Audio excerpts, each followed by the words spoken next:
Hello guys, papakita ko po sa inyo ang kung paano po magbunot ng nyog dito sa Bicol. Ganito po pala ang mga buhay ng magkokopra. Ganito yung mga ginagawa ng mga magkokopra. Papakita ko po sa inyo. Yan po guys.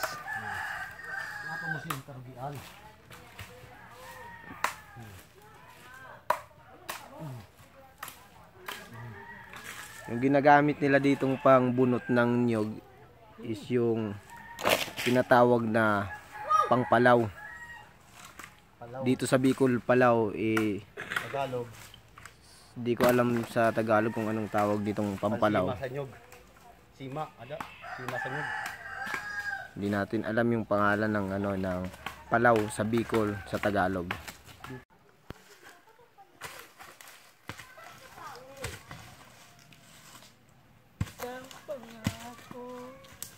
Pangako.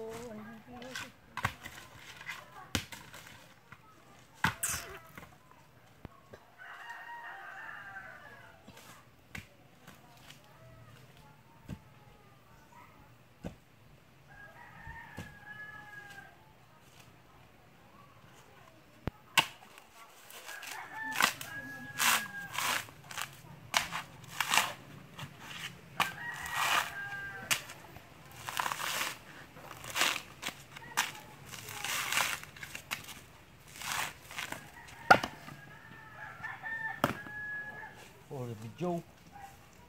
Di makausap si Maya, di ka.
Ini.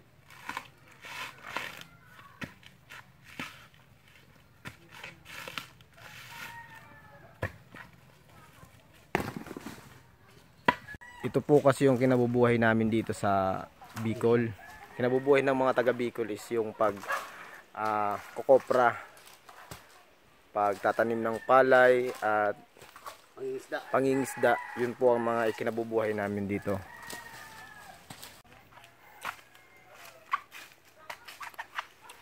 Yan, papakitaan po kayo ni Dominic. Papakitaan po kayo kung paano magbunot ng niyog o magpalaw dito sa Bicol. Yan. Isa mo din. May bunga na? Wala, tinawid ko. Tinawid? Patakpin dati, Mr. No. Kasi iling na ho. Enta. Kasi iya. Para kasi paglabong mo. Kasi iling na din yun.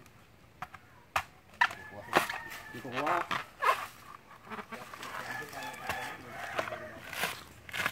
Dominic, kumasin na lang.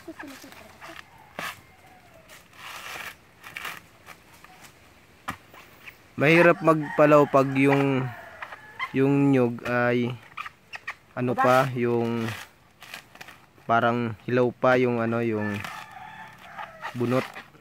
Napakahirap talagang palawan yan guys. Kasi sumasabit yung mga bunot sa sa bao ng nyog.